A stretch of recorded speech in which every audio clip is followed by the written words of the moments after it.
Hello, fellow lovers and movie lovers alike. I'm Hailey. And I'm Javi. And you're listening to the Just Be Poly podcast, where we discuss movies and in the end answer the question, could these problems be solved with polyamory? Let's find out.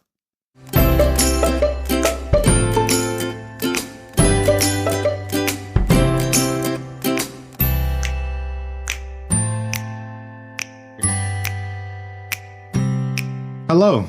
Today we're talking about Friends with Benefits from 2011.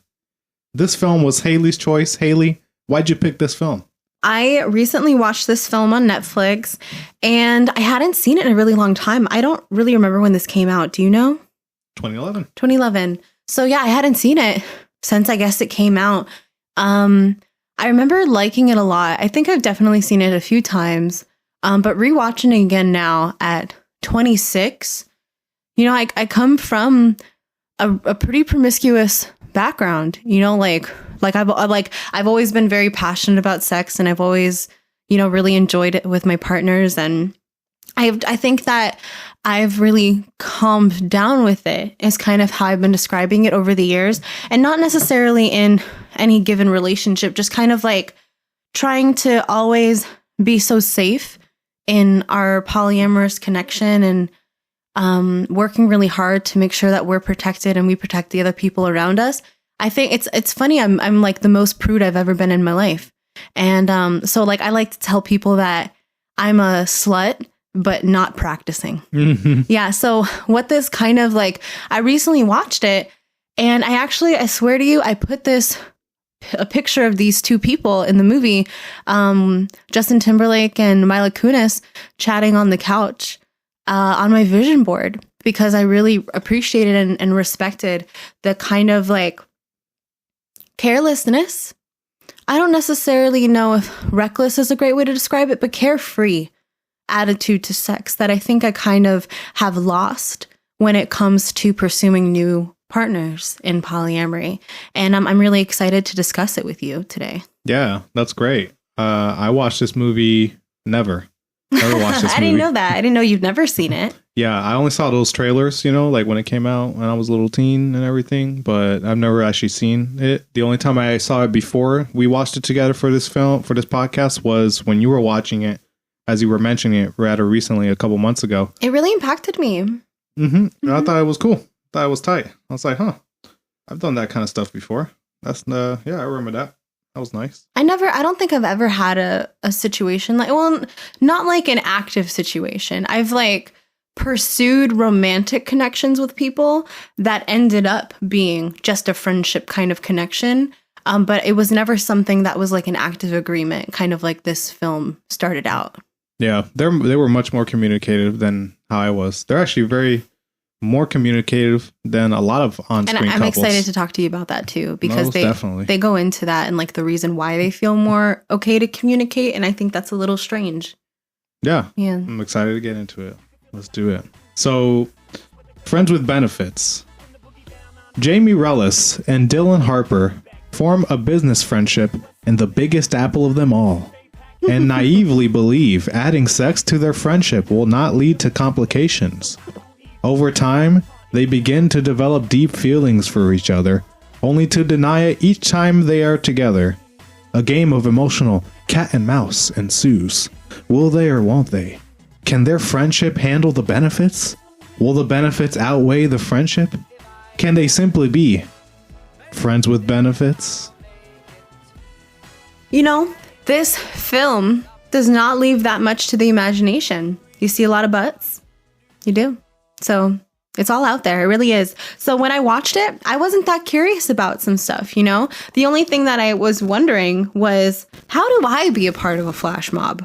Mm-hmm. And it's pretty simple. You want to know how, Javi? Facebook groups? Literally. Yeah, that's it. You Google it. You'll find events. So yeah, like I Googled it in a second. There's like flash mob meetup groups. That sounds fun. It would be kind of cool to be a part of like an engagement flash mob. I've seen people do that. Have you seen that? Mm-hmm. Yeah, that sounds really cool. Like, yeah, let's do that. Mm-hmm. So I was like, okay, how does one do that? Because flash mobs are really featured in this film. I think, well, like in the beginning when What are their names? I keep saying Mila Kunis and Justin Timberlake, but what are their names? Dylan Harper is Justin Timberlake's character, and Jamie Rellis is Mila Kunis's character. Okay, Dylan and Jamie. So Dylan gets headhunted by Jamie, and he meets her at the airport in this really cute, quirky way. It was a bit bizarre. So like, she doesn't have a sign prepared, which is weird because in the first scene of the movie, she's meeting up with this guy, and it's funny. This guy, he's a comedian at the time. Andy Samberg. Yeah. So that's the guy that dumps her in the beginning of the movie, and he describes her as being really put together. So I'm a little like confused as to why she didn't have a sign prepared for him when he landed in the hotel, or not the hotel, the airport. She made a makeshift one out of lipstick, and then the wind blew it out of her hands, and she's jumping over things and like on the conveyor belt and stuff. And she seemed really frantic in the morning because she was like changing clothes in the taxi and all these things, and she's running around. So yeah, I don't know why. I can't remember exactly what happened the night before or that, or if we were even shown. We were just shown like she woke up late, she was frantic, she didn't even have a sign prepared. Yeah, but she still made it happen. Yeah, like we were shown that she's resourceful and really intelligent because of that unorganizedness. And she came off as like really quirky and cool and fun and carefree. So yeah, and honestly, I'm a bit confused by her character generally. They describe her as emotionally damaged many, many times, but the only thing that makes her look emotionally damaged is her makeup. Mm-hmm. Other than that, like, she seems fine. Saying that a person is something without actually showing us is not actually them being that. Yeah, you just have to take your word for it, movie. So yeah, I was just thinking about that a little bit, but yeah, what she does is, she's trying to sell him on this job. Now thinking about it, he was probably so turned off by coming to New York because of his father with dementia back in California, which is not something they talk about later in the movie. But anyway, she's like, I'm not going to sell you on this job. I'm going to sell you on New York. And he's like, well, what's the big deal? And then the thing that gets him is the flash mob. And I can see that, this like group of people silently, not so silently, but like without spoken word, without connection, unified in this dance that's public and just fun and really wholesome too. And she's in love with it. And then he ends up using it in his marketing materials later in the film. It's funny because you would think that a really fun and wholesome event like that, like a flash mob, would take place more in a place like LA versus New York, given the stereotypes. Where he's from. Yeah. So yeah, I noted the flash mob and where to find it. And then there's this game, not game, but like, I don't know about this. So Jamie's mother in the film, when we meet her, is constantly saying, like when Jamie leaves the bananas in the fridge, her mom opens the fridge and she's like, "What are you, Puerto Rican?" She's like, "That's horrible, mother." And she's like, "I'm just kidding. Your dad was Puerto Rican." She's like, "I thought you said he was Russian." Yeah. And that was like a joke throughout the film. Mm-hmm. I was thinking about that as I was watching it. I was like, is this something that she's been doing her whole life? I'm not sure how old Jamie is in this movie, but she's early 30s. They're in their 25 to 30 range. That's what it seems. Yeah, I was going to say late 20s, but they seem really put together, I think, for late 20s. And I'm not saying it's impossible to be that That's what together. The actor said there. Yeah. Yeah. What, like, it's like a 6-year age gap, though. Not an age gap between the characters, but like 25 to 30. Like, what do you mean? So they don't say exactly how old they are, but Justin Timberlake was just quoted as saying, they worked really closely with the writer and the characters' ages are between 25 and 30. I can see Dylan being late 20s, but I think Jamie might be early 30s. That's kind of the vibe I get from their character. She seems very adult to me. And like, once again, not saying that that's not like, it's not possible to happen in that age, but for her to be where she is in life kind of doing the job she's doing. I just feel like it might take a little bit more time to get there. So that's why I think that she's maybe early 30s and he's late 20s, because he was working at like a small company doing really well, and he got noticed by a big company. And that seems like something that maybe more so happens in your late 20s. So yeah, I was thinking about Jamie's mother playing that game with her, and if she's played that game with her entire life, or if it's just kind of been like a joke within the last couple of years or so when she kind of stumbles in her life and from whatever manic experience she's dealing with at that moment. What do you think? Well, I have a whole thing about that. You do? Yeah. Okay. Well, before you get into it, I would just looked up Mila Kunis's actual heritage, because she is very ethnically ambiguous, which is the whole joke. Especially because her mom is like white, chestnut, brown hair, and like soft brown eyes. So she's Eastern European, Ukrainian. Okay. Yeah. Now we know. Who's your daddy? He's Ukrainian. Yeah. So her dad is kind of an ambiguous figure, like a mysterious puzzle piece that's never put back together. And let me just go a little bit into these characters, like in general, like comparing them both. So the main writer, William Gluck, and I think he also directed it, would meet with Justin Timberlake and Mila Kunis with 20 pages of scripts at a time, and the three of them would, quote, beat it up. I have a question. Yeah? Do you know why he asked Mila Kunis and Justin Timberlake in particular to work on the script with him? I don't know. Apparently he came up with the script out of the idea of working with them. So he wrote the script specifically for these actors. Interesting. Yeah, I don't know. That's all the information I could find about the inspiration for this film or why, but he really wanted to work with them, and he did. Justin Timberlake was the first person on board, and then Mila Kunis, and then everybody else signed on the board. And so these three would, beat up the script and change lines and defend each character's perspectives. And, Mila Kunis and Justin Timberlake have a very charming chemistry, and especially together on screen, and they can make paint drying and entertaining. I agree. But I think this kind of close collaboration resulted in compelling characters, a little multidimensional. I think compelling as well. There are a couple times where Jamie's character gets like kind of dumb. Why do you say that? We can get into that later. Tell me. I have a couple of scenes I want to review with you, so I'll pull it up later. All right. So Jamie, she's, as we talked about earlier, like in the airport, she's unafraid of obstacles getting in her way, either physically, like when she illegally trespasses into a building to get onto her secret rooftop view, or emotionally, like willing to get into a relationship with people she's not actually that compatible with, like the doctor character or Andy Samberg's character, in order to get the fully in love relationship that she wants. She's got a bit of that New York toughness against Justin Timberlake's LA kind of laid back approach to sex and relationships. He's like, we can't cross the street. The stop sign is lit. And she's like, oh, you're so cute. Yeah. She's like, all right, buddy, I'm gonna show you the real world. When Javi tries to get me to jaywalk, I shout, danger! Yeah, I'm Mila Kunis and she's Timberlake in this instance. But the film elaborates on these traits. Their exes say that Justin Timberlake's character, Dylan, is too laid back to the point where he's, quote, emotionally unavailable. And Jamie is, quote, more in love with the idea of love rather than the person she is loving.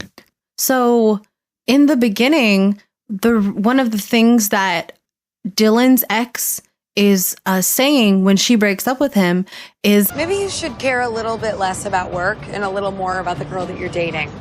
Because last time I checked, work doesn't reassure you that liking a finger up your ass doesn't make you gay. I never said go up, okay? I just said lightly around. It's like a little button. You know what? Not your issue anymore. So that's something that his ex says, in that she does say you're a little too emotionally unavailable, if you ask me, but she also kind of implies that he was a little bit too into his job as well, which he does move across the country for. But also, this brings up a point. You know, they make a lot of gay jokes where he gets really defensive. Yeah, they make a lot of jokes where he gets really defensive of not being gay. Let's answer it once and for all. Does a finger in your butt make you gay? No. No. But I don't know. I'm a bit confused these days. I think not. Whatever you feel inside, like what you know is what you know. You're right. No, and I agree. Like whatever a person deems, like I remember, because like my personal sexuality still confuses me. And I have noticed or learned that women tend to fluctuate a bit more than men do. Their sexuality does tend to be a bit more fluid. But I have been quoted as saying, you like there was a time in my life where I would like, you know, eat women out, be with women, but it wasn't gay. Like it felt like helping a friend masturbate. And I don't like, it doesn't necessarily always feel that way. More recently, but like years ago, within the last, it's been tricky, y'all. I'm not even gonna lie. But yeah, like I have been quoted saying that, and I stood by that because that's exactly how I felt at the time. So you can absolutely walk in on someone giving someone else head, and if they say they're not gay, then they're not gay. Yeah, that's where we stand. So, you know, kind of going back to where you were talking about her dad, there was this kind of like... Her dad? Oh, right. Her absent dad. Yeah, it's touched on briefly, but part of Dylan and Jamie's attraction to each other is due to them both being raised in single-parent households. So for background, Dylan's mom left when he was young, and Jamie's mom kept her dad's identity a mystery her whole life.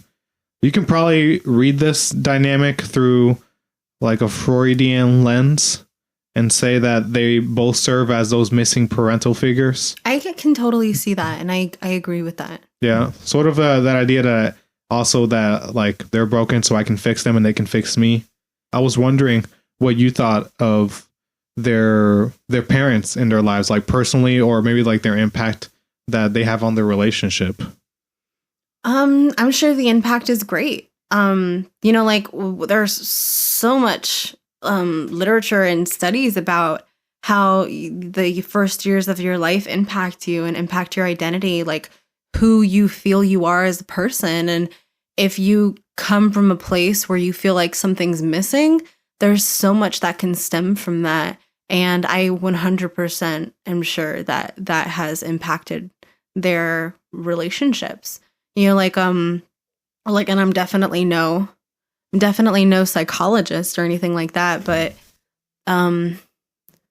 what Jamie, I don't know. Jamie is continuously quoted as looking for a fairy tale or looking for true love. But she's more interested in being in the relationship than who she's with. I don't know how that pertains to her father, but I'm sure it shows up, and that's probably where a lot of their emotional unavailability comes from. Mm-hmm. I thought about their relationships, and I think the mom is a little toxic for Jamie. She's very flaky. Yeah, flighty. Yeah, flaky and flighty. She does flake on her when they make plans. And there's not another person to carry that parental burden. Yeah, you're right. It's just the one, and there's nothing. She reminds me of the love interest in Forrest Gump. Oh, Jenny. Yeah. Really. Right. Yeah. Just like her. Gone. 4th of July weekend, I'll be with you. And then, I'm off for 4 weeks to Paris. Mm-hmm. Yeah. I was thinking about Dylan's dad in this, the guy who has dementia. He seems so young to be so sick. Yeah, I know, right? And it just, he was talking about he's the smartest man I ever known. He taught me all these things. And it just made me think, it's like, wow, like this, he has that moment where they're at the airport and he has this thing of like taking off his pants in public and just walking around. And he hanging them up to dry. Yeah, it's hanging them up to dry in the airport, and they sit at a sit down like a steak restaurant in the airport. And he's like, he's just got his drawers on. And so he's like, are you going to join me? And Justin Timberlake says, you know what? Whatever. Yeah, I'll take off my pants too and I'll join my dad. Even though it's a little embarrassing, but I love him. And the waitress comes and they serve them steak like that. And they're just talking. And he has that moment where he says, you know, I know what you think whenever you look at me and you see me do these things. Like I can see it. I have moments where I realize what's happening, and it sucks. Like I'm okay. I'm still the same person, you know, but it's just I can't control what my body's doing. It sucks. And so like go after that girl because life is short and all that. And that just made me think, man, what if my dad was like that? You know, like what if my dad, he's like so strong and so smart and he's taught me so many things. He's like Superman. And what if all of a sudden, boom, dementia hits and that's all she wrote. Like he's gone. He starts deteriorating in front of my eyes. I'm sure it would break your heart. Yeah, it really felt for Justin Timberlake in that moment. That's just totally broke my heart to see that for him. But yeah, so like both of these characters basically have no parents because they're. Oh my God, I didn't even think about it that way. Yeah. I'm sure some Freudian scientist is probably salivating right now. What are some other things you noticed about this film? Javi, if you ever flick food out of my hand, we're done. Do you know how many times they did that in the movie? I didn't even notice it once. People just be flicking food out of people's hands. They get mad and then they flick your food on the ground. It's nasty. It's really rude. Unsanitary as well. I think it was really funny to watch. Being outside of the situation, it tickles my pickle. But being in it, ooh, you're paying for my my vegan tuna melt. Wow, I didn't even notice them doing that. They literally so Jamie does it in the breakup scene when she's like, you said you loved me. And he's like, when did I say that?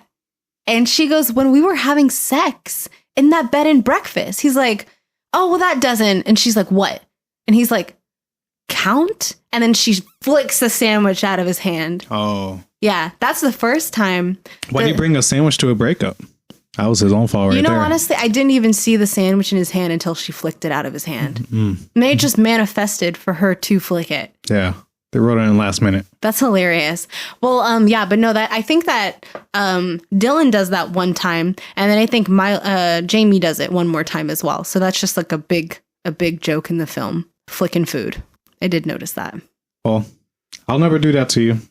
I really appreciate you saying that. I love cooking, and I hate food wasting. So. I might cry. I'll cry too if you made food for me and then took it away from me. Mm-hmm. Mm-hmm. Absolutely. We'll both sob together. I noticed the humor was very quick-witted in this film, and I appreciated it and I enjoyed it. Mm-hmm. I like this movie. Yeah, me too. Yeah, Lord. Okay. I think that Dylan is quoted as keeping his socks on during sex because it's like an intimacy issue. But Javi and I both know about keeping socks on during sex. And I don't know where I read this. It was some article, maybe in Cosmo, something fun. And it was about a study that was conducted where there were test subjects, couples on couples on couples on couples, just meant to have sex. And during it, they were studying if they were having sex and orgasms more with socks on or without socks on. And statistically, people who wore socks during sex were having more orgasms. And I don't necessarily remember why that is, but I do know that the receptor in the brain that's connected to orgasms is also directly next to whatever synapses or whatever is firing that connect to your feet, which is why I think foot fetishes are one of the top fetishes, is because of the connection to your brain. So honestly, y'all, I know a lot of people don't like feet out here, but I would recommend exploring. Give it a shot. Like if you don't explore your own body, your partner's body, whoever, you're just robbing yourself or the person you're seeing of pleasure because of your own shame. And that is definitely something that I want to work and want to help other people work to break out of. You know what doesn't belong in sex? Shame. Keep it at the door.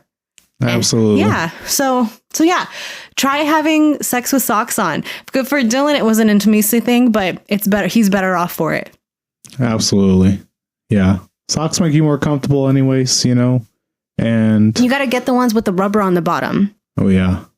Because, if you're on carpet, or wood, you're just going to be sliding. So get some like cleated socks, basically. Get some nice power position and go for it. Don't be shameful. If if you feel shame, just go to church the next morning or something. But make sure you do some good sinning so you have something to repent for. Saturday is for sinning. Sunday is for praying. Yes, sir. On your knees both nights. My mouth is a jar. Wide open. Okay. Another note about the sex that they were having. I've noticed personally that a lot of times when I'm in sexual situations with partners, that if I make a certain noise that is similar to a scream or a squeal, the person that I'm with tends to stop what they're doing in like a panic. And I noticed that in the movie, Dylan was giving Jamie head and his eyes were blocked because he was underneath the sheets. And Jamie makes a similar sound, like a squeal or a scream. And Dylan lifts up from the sheets. He's like, oh my God, what happened? She's like, nothing, keep going. Mm-hmm. And then he's like, oh, okay. But you know what happens when you stop that momentum is that, if, it's orgasms are literally related to climaxing. So it's like the top of a roller coaster, right? So let's say you're on a roller coaster and you're climbing, right? And you hear that like, and that's the climbing of your little buggy to that top of that climax. If your partner stops that momentum, I feel that maybe Jamie in the movie feels as well, stops that momentum because they're freaking out about a sound that you made, then they have to kind of start over and work back up that. So I would advise all the people pleasuring out there to not stop if you hear a scream or squealing noise unless they say stop, unless they say ouch, things like that. I think that generally, it's okay to keep going, especially if you're in a rhythm, to keep it up unless they tell you actively to stop. Yeah, people make all kinds of funny little sounds when they're getting all good inside, They let out some way things. You said that. They let out some things, So yeah, it's okay to be a little funny. It's okay to be a little weird. Be cool with it. Yeah. So that was just something that I wanted to advise people out there because it's happened to me many times. And I did notice that it happened to her, which makes me think that it might be a more general experience that people are having. So just commenting on it. I noticed a fun body language thing that kept happening in this movie. They actively comment on it, which is cool. So Dylan says to Jamie, every time you curse, you blink like your body is rejecting it. And that is actually how things go in your body. So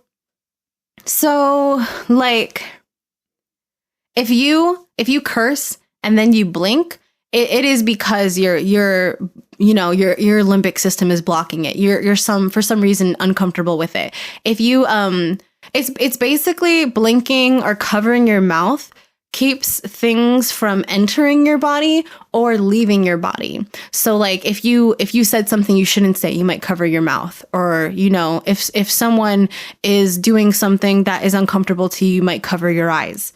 Things like that. So I thought that was really cool that they commented on that in the film.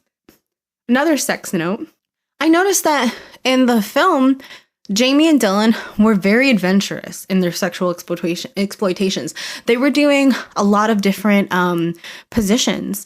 And I'm so excited to talk about this. I want to give a shout out to the small business in Tallahassee called Breathe in Color.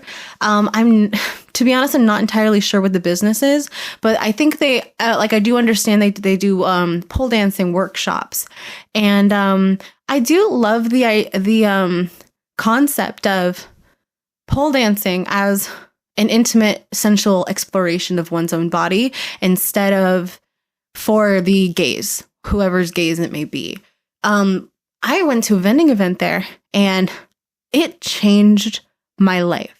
I will never forget it. Because I was telling Javi, I've told Javi for years, anyone who knows me really well knows that I love musicals. And one of the musicals that's really close to my heart is The Best Little Whorehouse in Texas, starring Dolly Parton. And I've actually always really wanted her job. She's basically a pimp. And I kind of had this dream about opening like this sex clinic, this therapeutic place where people can go and explore their bodies or get some type of therapy with their partner or learn things, just like this beautiful space of sexual and shameless exploration. And there was a woman there, and her name escapes me. I think it might have been Diane or something, but she's like, "Hello, I'm a sexologist." And I was at the edge of my seat. I was like, "What? What are you?" She's like this beautiful shining star, and I couldn't believe it. Like, it's my dream job right in front of me, and I was so excited. And then she describes about what a sexologist is and how it's a person who, you know, like my understanding, I only had the one kind of open discussion. Oh, it was beautiful, guys. So she was just, she just goes around talking about sex and educating people. And I just thought it was the coolest thing. And I'm around all these people, and there's a sex shop. I think it's a chain. I think they have quite a few stores, but it's called Hustler Hollywood, I believe. And I was next to this wonderful vendor, and we were just having open conversations about sex. And I thought it was so cool. Like, and I realized as I was talking to her, that the feeling that I was getting was like I was wearing a corset, you know, and talking to her felt like I could breathe. And I commented on that sense of freedom that I had in our conversation. And I said, you know, I can't really have talks like this. We were talking about the toys that we enjoy, different types of things that we use, like stuff like that. And I just was like, wow, like I can't talk to other people like this. Like, she's like, people are so, I don't know. We keep saying shame. I wish I had another word to describe it, but yeah, just like closed off, you know, there is a lot of shame around it. And to be in a space like that where people can just talk openly was like, I've been in free sexual situations, but I have never felt freer than in that discussion and in that moment. And I tell y'all, I didn't speak up once during that conversation, and I still felt free as a bird. I was just so excited to be in that space. And I'm really excited to find out what learning about that job was opened up in my life. Watch me become a sexologist, I swear to God. So that was so cool. But one thing that was brought up in the conversation, which wasn't news to me, like I try to go into most situations, as I think most people should, like the wise man, the fool doth think he is wise, but the wise man knows himself to be a fool. Just never think you know everything. You don't. And there's always more to learn. You constantly keep that open mind, and you'll always be better for it. So I tried to keep that open mind during that conversation. And one thing I did kind of build on in my knowledge was kind of what was happening here in the movie was all these different explorations of different sexual positions. And like we were talking about in latter podcasts about how when you're with new partners, you tend to try new things. And then there's a new tool in your sexual toolbox that you can enjoy with your partner, you know, like your primary or whoever you stumble upon. But one thing I didn't really consider, I have practiced, but not as seriously as I think I will in the future, especially after that conversation, was when you masturbate in different positions, you kind of open up a channel for yourself to enjoy those positions more and more. Like, you might only be able to come in one position. You might be only able to like sometimes it feels like I'm only able to do it like on top or on my back and no other positions. But if you explore those by yourself and kind of create those avenues and just keep practicing, you're more likely to do that with your partner. It's just kind of like your brain gets like these kind of channels. Your body gets these channels of comfort. It's like you're training. Yeah, kind of like that. And that's really all you got to do. If you find that you can't come orgasm in certain positions, try practicing it on your own and enjoy those different positions. And then you'll be able to explore those more with the partner when maybe the stress is more on. Mm-hmm. So I thought that was really cool, you know, that they were doing all these different positions. I thought that was really good for them and really healthy. Yeah. Wow, that was really in depth. I really liked what you said. Thanks, Javi. Very nice. I can't wait for you to own your own little whorehouse one day. The dream. I'll be your best little whore. Oh my God. Hailey, have you ever had an FWB? What do you think of FWBs? Do you think those actually work out like they intend? Absolutely. I think that, you know, every type of situation or relation works for anybody. Does it work for me? No, it doesn't work for me. I don't really enjoy the men versus women and stereotypical kind of gender roles that seem to kind of show up in the film about like women like, oh, he goes, I know how you women get, you know, like, come on, let's cuddle. Let's spend our lives together. And then she goes, like, you guys are any better. I'm done. But in my personal experience with cisgender men being a cis woman, that's exactly how it goes. Mm-hmm. Unfortunately, stereotypically. You hate that it's so true. I hate that it is so true. That is how it is for me. There was a time in college, actually, where I did notice that every single person that I had sex with, I fell in love with. And I hated that. I hated that someone who I barely knew could have that much control over me. I remember watching Crazy Ex-Girlfriend. I didn't fact check the show, y'all, but they do I think that they do a lot of they do a lot of research. That was my fault. They do a lot of research. I think that Rachel Bloom is a smart woman, and I think that she likes to be educated in her information when she created that show. But no, I did not fact check it. But they did say in the show that there's just some type of hormone that gets released in women's bodies that creates that feeling of love when cuddling after sex.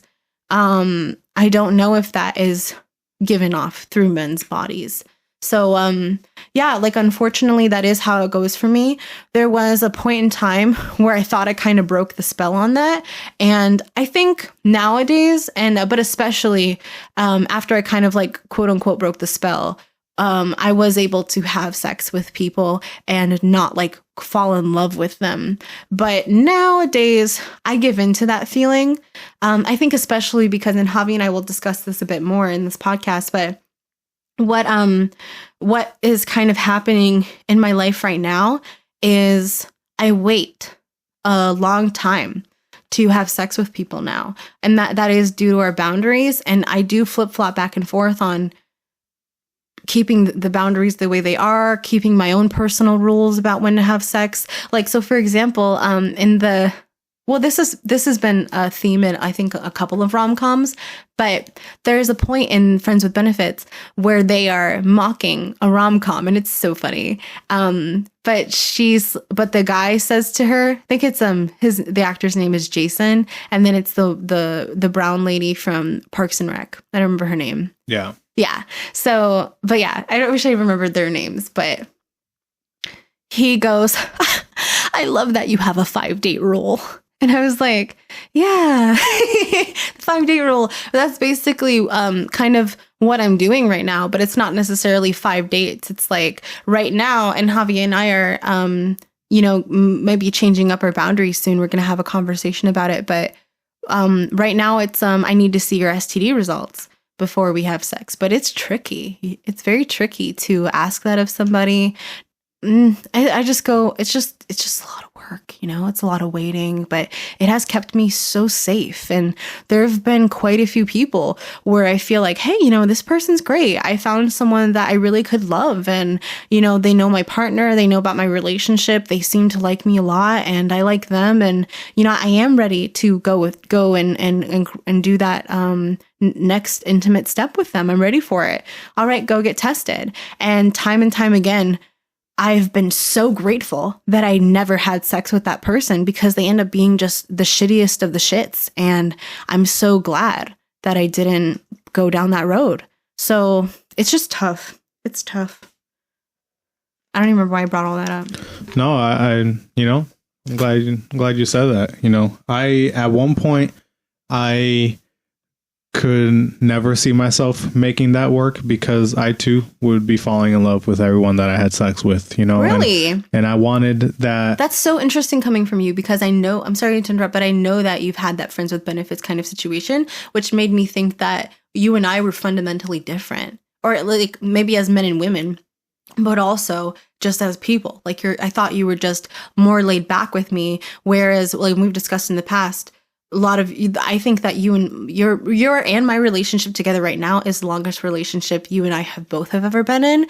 But typically my relationships are very long term, whereas yours, I think you told me the other night it was like the longest one was like 4 or 6 months. Yeah, it was like 6 to 9 months. Yeah. So I thought that you and I were fundamentally different in biology and in personality. So you saying that to me is really surprising to me. Yeah, well, I got of there eventually, but I used to, have sex with someone and immediately my head would go to relationship escalator and trying to make this a long-term relationship. And then I took that year off from dating and then I had plenty of those FWB kind of situation. FWBs. Yeah. And that was great. And I loved it. And it was great. And, then I started getting back into making a more focused effort on finding one person and all this stuff. And then eventually I found you and then my life opened up and I could explore other relationships at the same time. And now I'm at a point in my life where now an FWB would be perfect for me. I would really love just someone I could not just like hobby advertising on the podcast. Hey, if you're interested, I guess. I don't know. But, because I'm so emotionally fulfilled by this relationship that I'm in with you that I'm not really looking for another long-term partner. If it happened, if they're down for that kind of life with me and with you, and they wanted to fit it into our busy schedules and figure out how to join lives together like that, then sure, we can figure it out. Love finds a way always. But I'm so focused on my career right now and so focused on you that I barely feel like I have enough time or energy for myself. But just having some fun with somebody and having a friend that I could do that with, that sounds great. So I really wish I could do that now. But back in the day, that wasn't my head would go to a lot of negative places. I find it, for me, I really need to feel safe, loved, respected. And you can get all that from a friendship. Absolutely, you can. But the kind of attention that I need as well, I don't feel typically people who consider themselves to be friends are, typically willing to give me. It's hard to even find people who want to be in my life romantically to give me the kind of attention that I need, that I want. I give a lot, so I ask a lot. Mm-hmm. Yeah. So in the past, versus me, I'm like a cactus. You can water me. Excuse me? I thought you meant because you're like, I'm prickly and horrible. You're saying I need little water. Yeah. Whereas I'm a very thirsty plant. Yeah, you're a sunflower. Sunflower. I grow big and bright. Yeah, I think that's a great flower for me. You need a lot of care, but you're much sunshine. Yeah, worth it. Yeah, definitely. Absolutely. You're sweet. And he's good at doing it too. He's good. Yeah. And if he needs too much attention, then it's not for me. I'm glad he's a cactus. I'm just kidding. But I remember your initial question was like, have I had a situation like that? What has happened for me in the past when I was more promiscuous and more carefree in the way that I practice sex was I would be romantically interested, sexually interested in somebody, but they never fulfilled the role of romantic partner that I needed them to. So kind of like I am now, I try to meet people where they can meet me. And if they can't give me more, I try not to ask for more. And I was like that monogamously. Unless I had a monogamous partner, then that person was just someone in my life. I wouldn't say goodbye to them or anything like that. There might even be some flirtation, but you know, it never really crossed lines like that. Nowadays, someone can exist in my life in that way. And that is technically okay, but I still find that that's not enough for me. And when somebody's in my realm, I need them to show up for me the way that I need them to, which is it's not great. I don't necessarily think that's the best way to be. It just kind of consistently when I have partners that fall short of my expectations, it just doesn't work for me. But I do try to meet people where they can meet me. That's how I try to be. Mm-hmm. Yeah. So that's kind of my answer to your question. All right. So my little painter, what did you think of the visuals of this movie? Okay. So there wasn't a ton of visual art in the movie. The only thing that I could really comment on was the really cool way that the Dylan incorporated flash mobs into the design aspect of marketing. But you know what the really visually fantastic art was in this movie? Mila Kunis' smoky eyes. Yeah? Oh, yeah. Oh, her yeah. makeup? She's a cobra with nails. A dagger with eyelashes, the monster under your bed, but that monster's trying to fuck. Interesting. Yeah. And that's all I have to say on that. Wow. So we got to give props to the makeup artist. Oh, yeah. Oh, yeah. And her Ukrainian genetics. I love the way that she makes her voice so low. She can be sultry. Best way to describe it, sultry. She's like, what? How did she say that? He was like, I really like your eyes. And she's like, but he's like, lips. She says something else. And he goes, eyes. She's like, you already said that. I meant it. You know, their voices just get low. Oh, yeah. Love it. Oh, yeah. I remember when I watched that with you, Javi, I got goosies. It was so good. Mm-hmm. What do you have about the music? Well, see, I called you my little painter. You got to give me a cute little nickname before you ask. Okay. Okay, my little note maker. What do you have about the music? Well, you know, it was a lot of pop songs, which I love pop songs. But I was just wondering, it's like very expensive to get us like song rights for a movie. Even if you have like 1 second, it doesn't matter if you have 1 second of a song or the whole song, it still costs the same. Oh, I didn't know that. And the end credits has 3 different, very popular songs in it. It's like, how much money did they spend on this? Like, I get it. It's like, it wasn't an action film or anything. They had a pretty big budget to get these 2 big name actors, and they had different location sets. So they probably just like, hey, we have all this excess money. Let's blow it on a bunch of cool music. And that's what he did. Turned out great. I liked it. I love how they actively comment on the music that's done in rom-coms, especially in the part where they make fun of the rom-coms. Mm-hmm. Yeah. What's your favorite scene? My favorite scene was the bloopers at the end. There were bloopers? You fell asleep for that, so you didn't see it. Oh. But yeah, there's an end credit scene where they have bloopers of the rom-com that they were watching.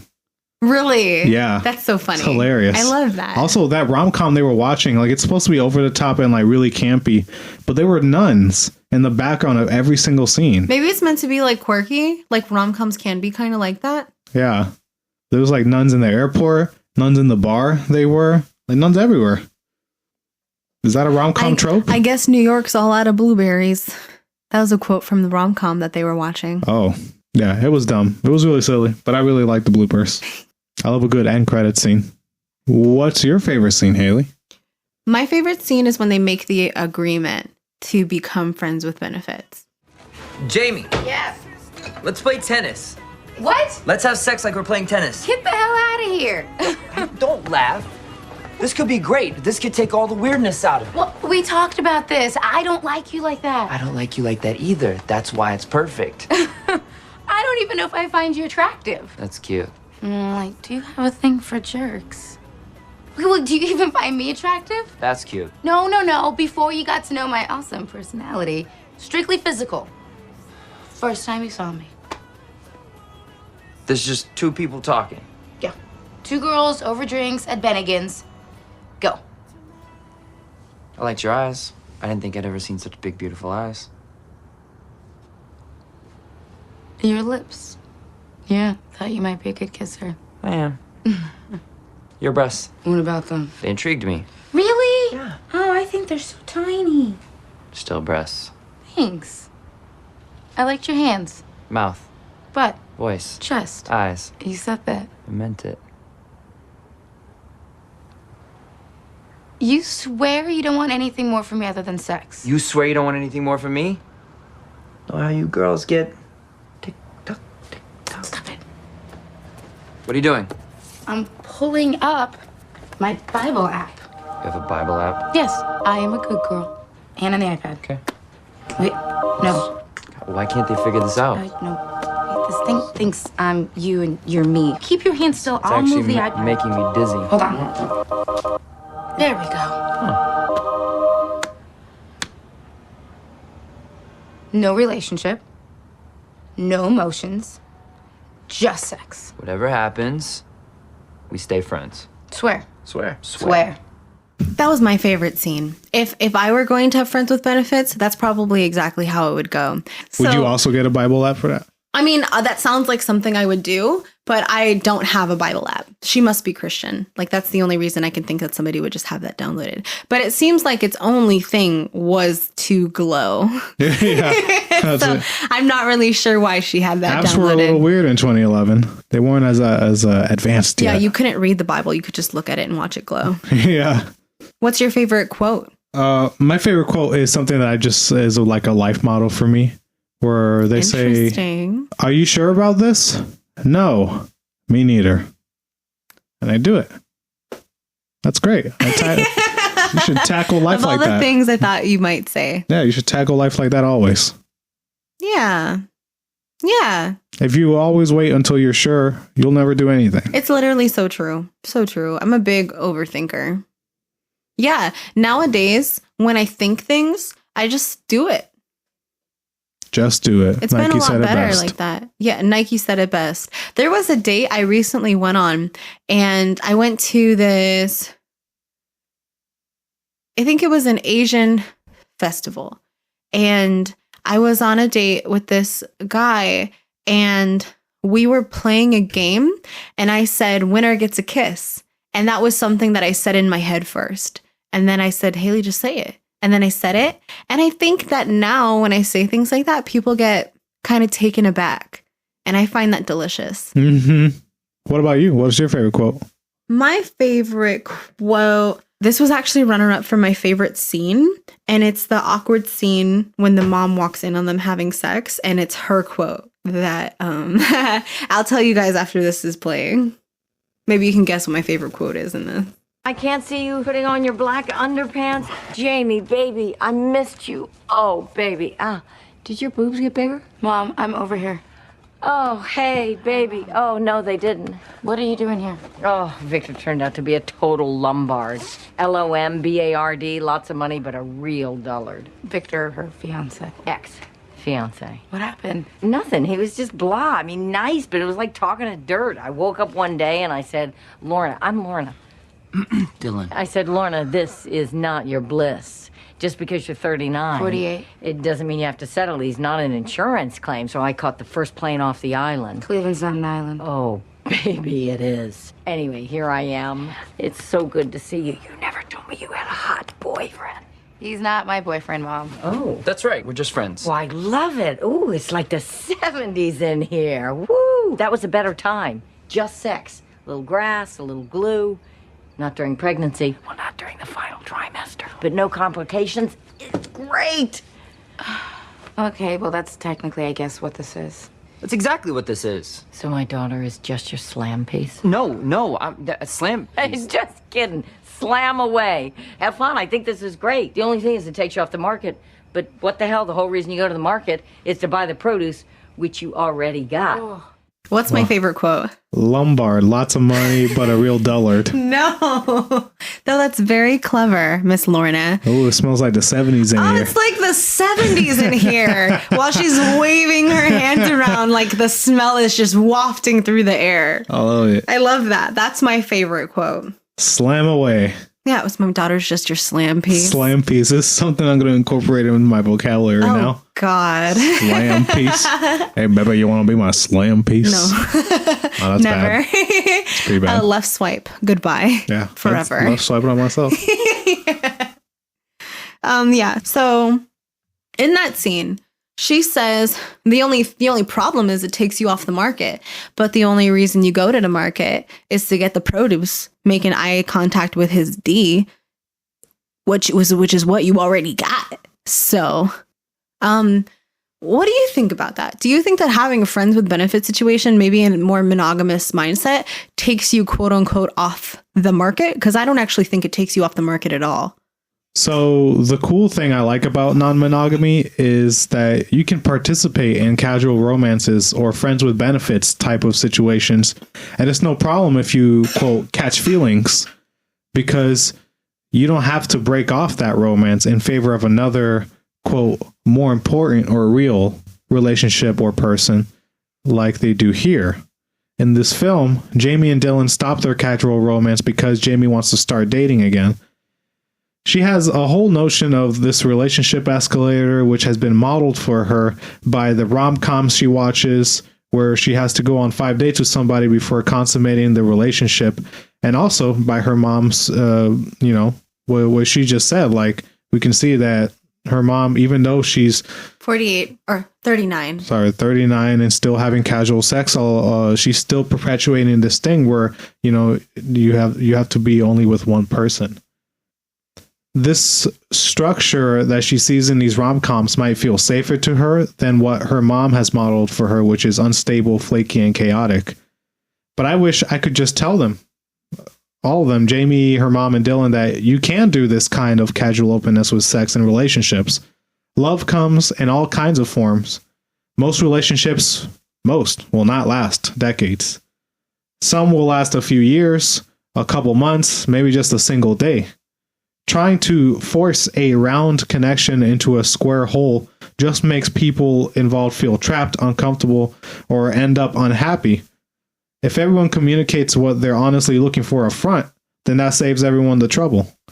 And I get that sometimes not everyone knows what they want, especially when you're the age of these characters where there's 20 to 30 focus on their careers and still figuring things out. These characters do a good job of communicating, like we saw in that sex scene, that they just want a simple FWB relationship and are great at communicating exactly what they want and like during sex, which I really like about this film. I think that's the strongest point I like about this film, was that scene where they're communicating during sex. Yeah, actually, I would love to comment on that. The amount of communication is actively expressed in the film as only being able to occur because they're just friends.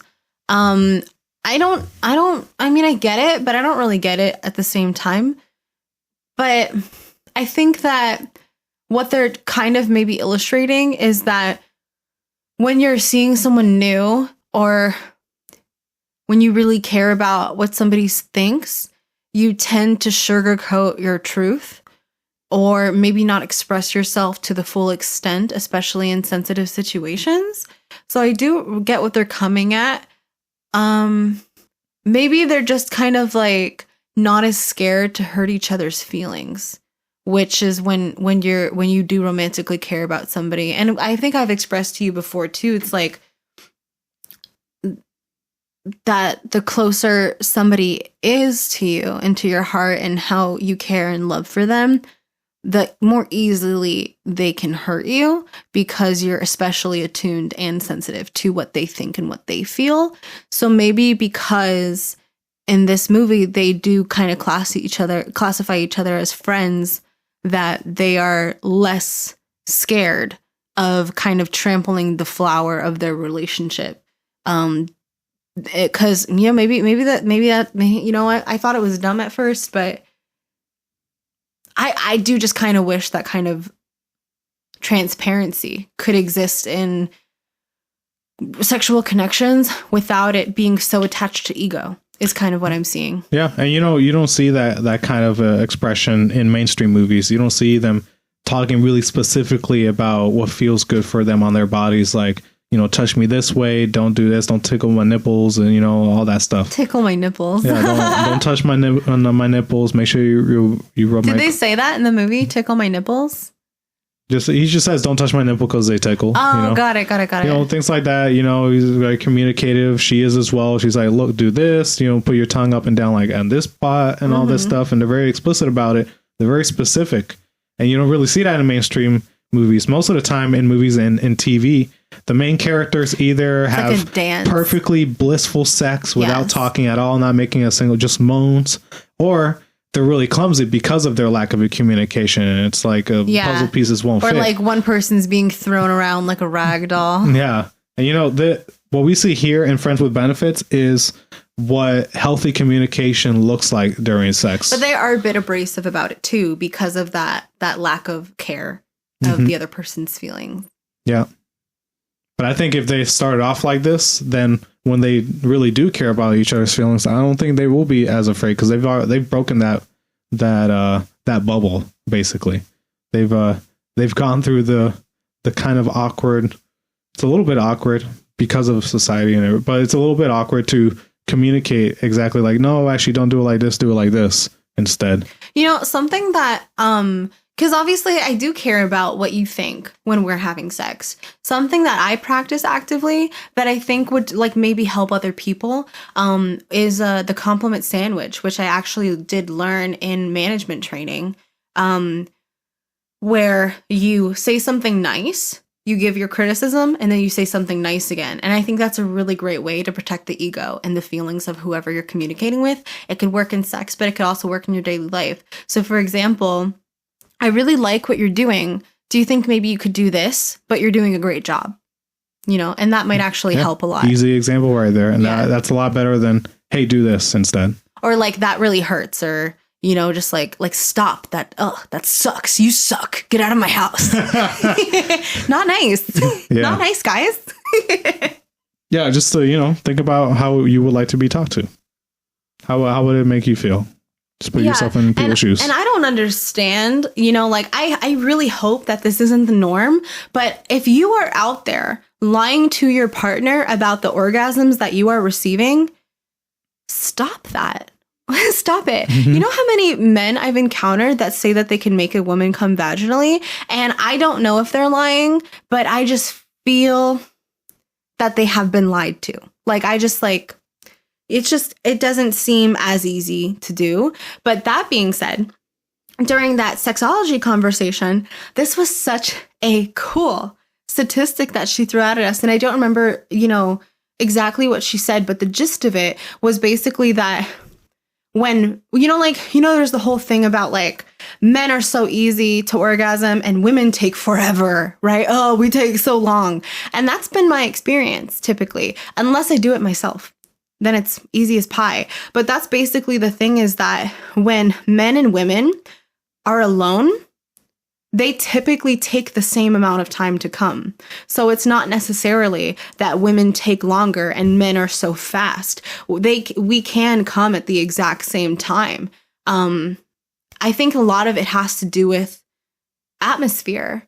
A lot of it, and like there's a thing too where people think that getting a woman turned on is foreplay. That's not foreplay. It's just part of sex. You got to warm up that oven. And that should just be a natural part of the sex that you have. And if you don't do that, you're robbing yourself. Preheat the cake or it will deflate. Is that something you learned in baking? And in sex? Yeah. So, but basically, if you are a penis having person having sex with a vagina wearer, what you're hurting yourself. Anybody having sex with a person who has a vagina, you're harming yourself, because what's happening is that they're not going to be as invested in the sex. If you have a penis, it's not going to feel as good. So just do the good stuff, take your time, and you're like so much more likely to get them to that place. And it's actually not as hard as you think, and especially with a little bit of communication and practice, and like make sure that there's a safe space or an erotic atmosphere to do that. Use the toys, use the condoms, use the vibrators, life is for fun. Don't put yourself in a box because of, conservations or shame. Like this space should be free for you to explore. Like life is so short, and if you don't do it now, you'll be doing it when you're 50. You really want to be starting this when you're 50? I don't think so. But also a caveat, it's never too late to start, guys. Absolutely not. That's my whole point, is that like people do tend to be more explorative in their later years, but I think that should start as soon as possible. Yeah, go for it. Do what you think is the kinkiest thing. Oh man, using lube. Go for it. Just try it once. Yeah. Try it by yourself. I have dated someone who thought lube was kinky. That was a very, I would love to talk about that too. That was a very confusing maze to navigate with this person. So I didn't actually consider myself to be kinky at all, because for me, what kinky meant was hanging from the ceiling with metal chains, or using candles, or cutting. There was a place I've been to that I do recommend called the Dungeon in Ybor, I'm pretty sure, Orlando area. And I think it's a really safe and great space to explore things like that. They don't allow alcohol consumption. So you're in the perfect state of mind to feel safe, I think. Everyone's very welcoming. They have tutorials and things like that. Can't be the only place out there, I'm sure. But yeah, I was seeing stuff like that there. And I thought that was, oh, wow, that's so kinky. How cool, And there's something that I do often in my partnerships is apparently called free use, where you just grab your partner whenever, wherever you want to. And a lot of people I talk to about this new discovery of a certain type of kink, which I didn't really understand or know before, they'll be like, oh yeah, of course I do that. But they don't actually understand that is a kink to some people. So the person that I dated, they were like, no toys, no lube. And I thought that was to their own, what's the word? Detriment. Absolutely. And I have also what I'm kind of, and I'm putting words in their mouth when I say this, but I did communicate with somebody recently who straight up asked me, and I loved that they asked me this, because they just were like, do you find that in your use of toys that you find yourself reliant on it? Absolutely not. How I described it to the person that I dated was, but I equivalated the sexual experience that I was trying to cultivate for them in that evening as, I could dine in with you. We could have dinner at home, and that's great. Or we could go out to eat, and that's great. If you go out to hibachi, does that mean that you want hibachi every single night? No. And it's the same thing with toys and sexual exploration. Sometimes you just want ramen. Yeah, I like French vanilla ice cream as much as the next guy, but I like Neapolitan and Rocky Road and pistachio almond. Ooh. Every once in a while I want a cotton candy. I never do that, but every once in a while. Yeah. Even things that are a little weird. Praline ice cream. Ew. Maybe next month we'll try it. Hey. We'll put some sprinkles on top. We'll try it out. Yeah, so it's like that too. So if you do have any hesitations about using toys for the reason that you think that your partner might prefer it, just remove that from your mind. It doesn't, I can't imagine. I'm sure there's expectations to everything, but I can't imagine that that's going to be the situation. It's just more like the sprinkles to your ice cream rather than something that's maybe consistently visited. And if it is consistently visited, all you found is an avenue to pleasure that your partner really appreciates. And I don't really see what's wrong with that. You said it. There was a scene in the movie that I thought was really like a little complex and problematic. And I would love to kind of talk to you a little bit about it, because this Jamie character was just not making sense to me. Jamie. How'd you know I was up here? Only place in the city you don't get reception. Right. Why are you avoiding me? I'm not. Really? Come on, Jamie. Well, Dylan, I don't know if you've heard, but I am seriously fucked up. I mean, Magnum PI couldn't solve the shit going on up here. Oh my God, I'm But sorry. I'm just gonna go and try to fix the shit going on up in my head, if that's even possible. I shouldn't have said that. I was just trying to get my sister off my back. She thought we liked each other. Yeah, me too, Dylan. I thought we were friends. But friends don't go talking shit about each other. Which must mean that you and I were actually never friends. That all you wanted was to get in my pants. What? You jumped at the chance at your dad's house. You cracked your neck. I thought you were giving me a sign. We talked about this. Oh my God, really? You pulled my robe off. Oopsie, remember? Yeah. And then you snuck out of the room. Oopsie, remember that? What, are you pissed off at me because I didn't cuddle? Isn't that why we started this whole arrangement in the first place? You wanted this. I wanted this? Just me. God, you are just like every other guy. The sad thing is, Dylan, I actually thought you were different. Different from what? I'm not your boyfriend, I'm your friend. And with friends like you, who needs friends? And, thank you for ruining my mountaintop. Asshole. What do you think about that? So what I saw there was just a miscommunication about what was said, or what Justin Timberlake said to his sister. And instead of confronting him there, she just decided to leave and block him on everything, basically, and ignore him and ghost him, basically, until he found her. You know, it doesn't make sense for the character that she is. She's strong and she's confrontational. She's assertive. So it didn't make sense for me there. Realistically speaking, it feels like it was just like the writer just needed to throw a wrench in everything, so that way the story can have some conflict. I actually, as I'm hearing you say it and thinking about it, do I think it's realistic? Yeah, actually, I do think it's really realistic. Because it's so dumb, you know? And it's like, I learned recently from my landmark seminar about people making up stories in their head as they go about their lives. And I think that when she heard him say that, you know, thing about her, you know, Magnum PI couldn't fix the shit going on in my brain, you know, she kind of ran with that, and she goes, that's what he really thinks about me, and he's just using me and has been using me this whole time. And that's what other people have said. What do you mean?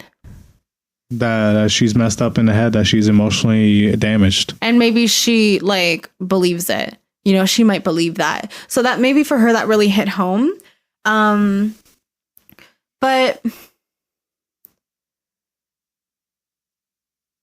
I get where she's kind of coming from. It wasn't like, honestly, everything she said didn't really make sense to me as I watched it, as I listened to it just now with you. But kind of like picking apart her mentality, it is becoming a bit more clear to me, because he's kind of coming from this really nonchalant perspective, which is where they both entered that space in, which is, it's true. But back in Cali, when they had that romantic connection, it was romantic, and it was romantic for him as well. But because of his own emotional unavailability, he wasn't able to own up to what the truth of that experience was. And instead, he made her feel crazy for being upset about the distancing that he started doing by communicating with his sister about her mental state, which was not cool as her friend either.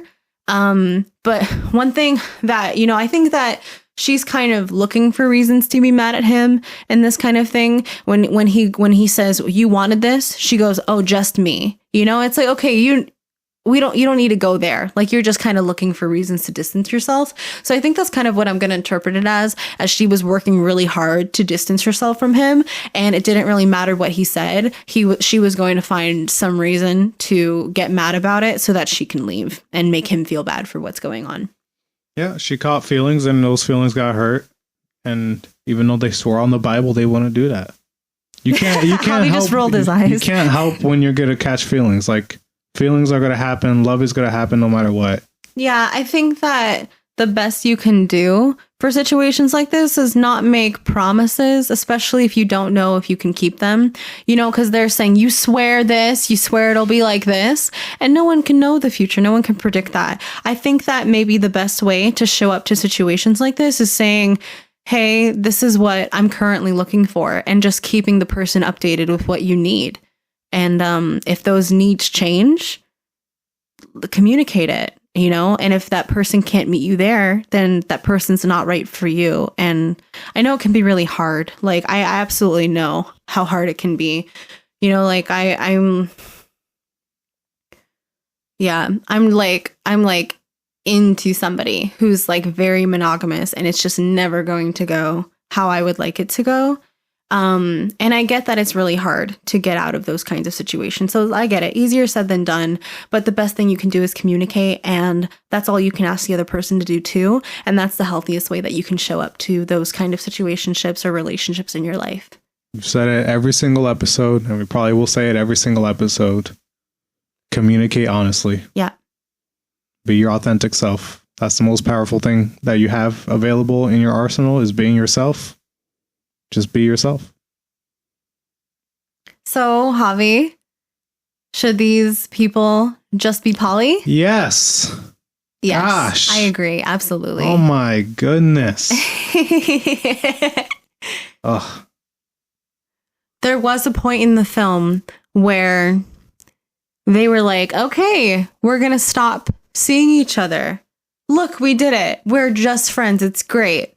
And then he sees a pretty girl reading a book on a stairwell, and he goes, all right, I'm going to go talk to her. And she's like, what, like right now in front of all these people? And he's like, no, I didn't say I was going to rape her. I'm just going to go talk to her. And he does.